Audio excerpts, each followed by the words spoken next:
Hello students of class 11. Welcome to the online tutorial classes for Vidya Bhavan High Secondary School.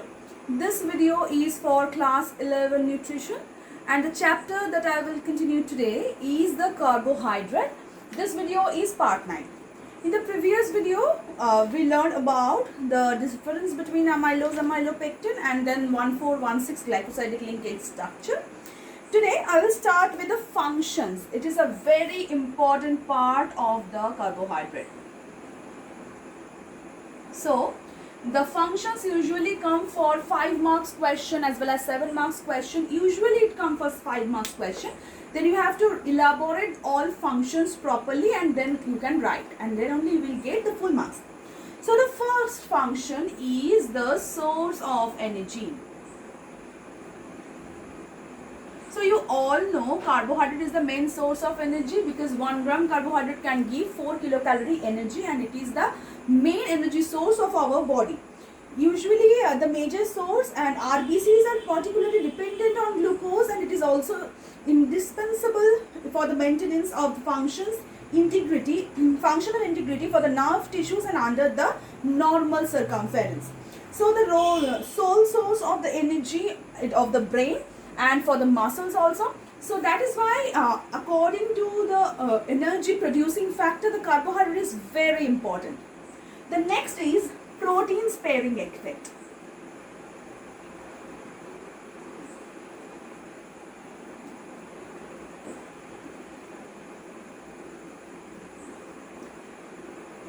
So you know that carbohydrate also give 4 kilocalorie per gram energy and protein also give 4 kilocalorie per gram energy.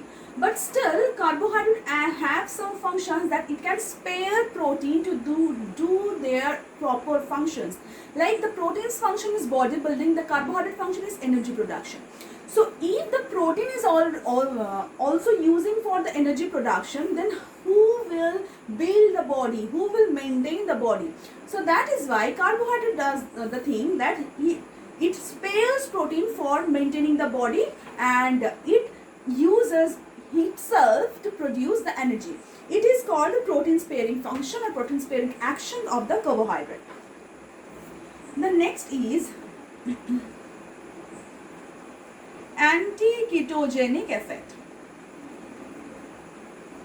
Anti-ketogenic effect means if the proteins are broke down in the body and they are producing energy, so the ketone bodies can form.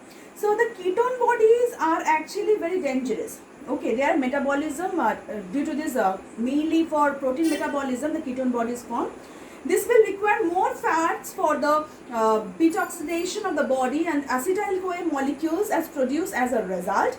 And the excessive production of acetyl-CoA leads to the production of ketone bodies, ketoacetate, beta hydroxybutyrate and acetone. These three are ketone bodies. These ketone bodies, if the accumulation of the ketone bodies increase, then it can severely hammer our brain and the liver. So the ketonemia and ketouria may happen, ketosis may happen.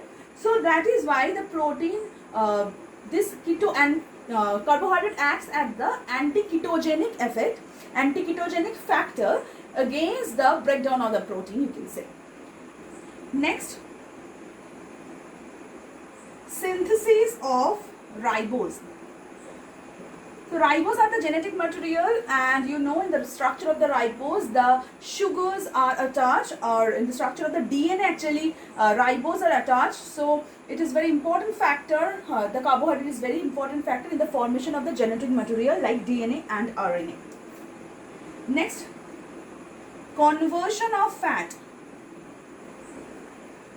Fat can store in our body for the further use, and the carbohydrate, the excessive carbohydrate are actually deposited in our body, in our lower part of the adipose tissue in the form of the fat for the further use. So it is also the very important function of the carbohydrate that it can convert himself into the fat that can stay under this adipose tissue for further use.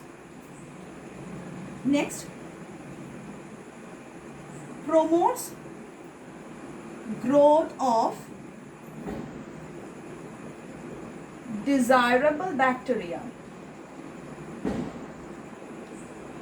here you can say that the all bacteria loves the carbohydrate nature. Okay, so if the carbohydrate present in sufficient amount, the bacterial growth will be higher. So it can promote the good bacteria growth in our pancreas and in our gut. As a structural component. So carbohydrates are the precursors of many organ compounds like glycoproteins and glycolipids.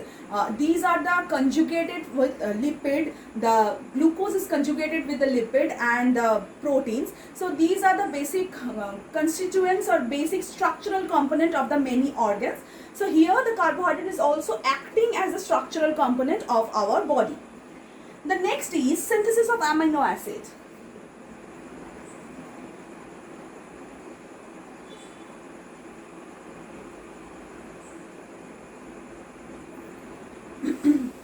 So, the carbon skeleton of the synthesis of alanine, aspartic acid and glutamic acid are provided by glucose during its oxidation from pyruvic acid, oxaloacetic acid and alpha-ketoglutarate acid respectively. So, it also acts in the amino acid synthesis also. The next is it contributes fiber.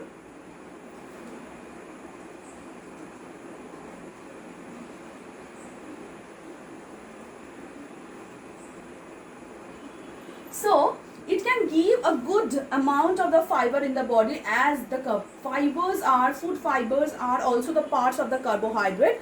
So, these fibers or dietary fibers are the complex carbohydrate which cannot be digested in our body due to the deficiency of the enzymes.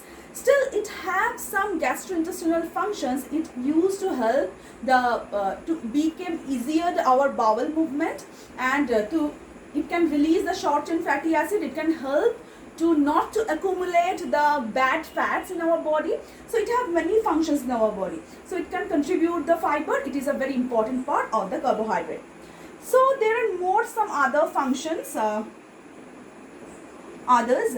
So in the others we can say that the glucuronic acid, a metabolite of the glucose combined with the chemical with bacterial toxins and some normal metabolites produced by the liver and help in their excretions. Next, carbohydrate and their derivatives serve a precursor and the substances that make up the connective tissues. Vitamin C produced in the presence of the glucose only. Carbohydrates can be stored in the plant body as a starch and in the animal body as glycogen that acts as the source of the storage energy when they are needed. Carbohydrates also help in cell division, cell growth, adhesion, fertilization everywhere. So all over functions of the carbohydrate that you can understand, carbohydrate is a very important part of our body, very important nutrient for our body. That is why we have to consume at least of 60 to 65% of the total calorie from the carbohydrate in every day. Okay, so that is why it is so much important, and as it is so much important, that is why we have to take this from our diet. So in the next video we will discuss about some excess of the carbohydrate. What is the result of the excess of the carbohydrate? Till then, thank you.